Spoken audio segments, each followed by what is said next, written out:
Good morning po sa ating lahat, lalo na po sa nakakanood ng video ngayon.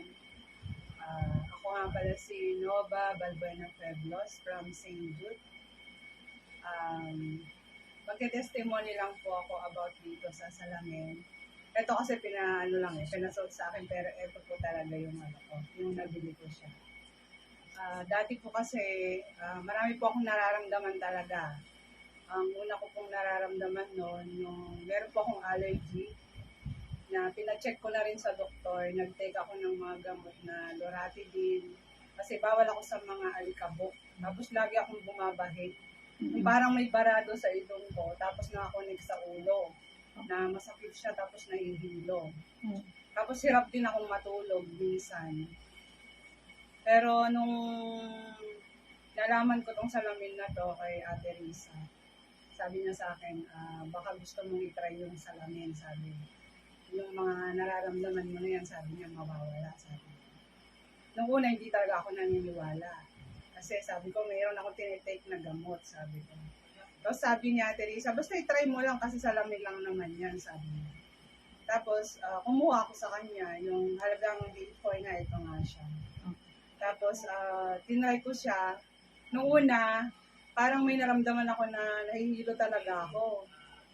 Totoo naman talaga yon. Tapos sabi ko kay Ate Risa, bakit gano'n nahihilo ako, sabi ko. Tapos sabi niya, pag ganyang nahihilo ka, sabi niya, 5 minutes tanggalin mo siya.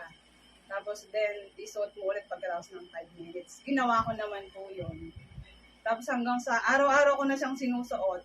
Kahit naglalaba, nagdadrive mo, naka-helmet ako, nakasuot pa rin siya eh. Tapos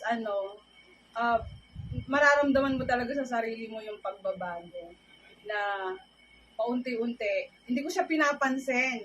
Hindi ko pinapansin yung mga dati kong nararamdaman. Pero nung araw-araw ko nang sinusuot tong eyewear na to, siya, parang nararamdaman ko na alin ako, babay na ako.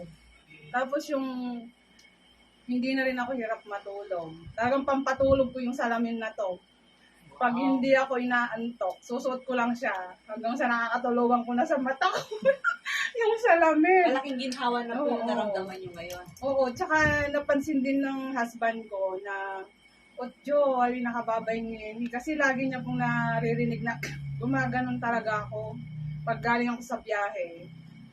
Yung parang may nakabara talaga sa ilong ko na pag hindi ako gumanon, parang nahirapan na akong huminga, gano'n. Para kang nabibingi, no, yung... Oo, yung parang balanghoting, parang plema na matigas, gano'n. Gano'n yung pakiramdam ko. Dati ka nabibingi lagi, gano'n? Oo, yung parang may nagwawang-wang, gano'n. Ngayon nawala po yun. Nawala po talaga, as in. Wow. So, promise to God, talaga totoo. Kaya i-share po Hindi natin. ako nagte-testimony dahil in-interview nila ako. Nagte-testimony ako kasi naramdaman ko talaga sa sarili ko na maraming pagbabago na nawala talaga sila.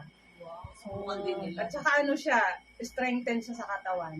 Malakas ka. Kasi ako, rider din ako, mahilig akong magmotor. Biyahing Baler, ang layo.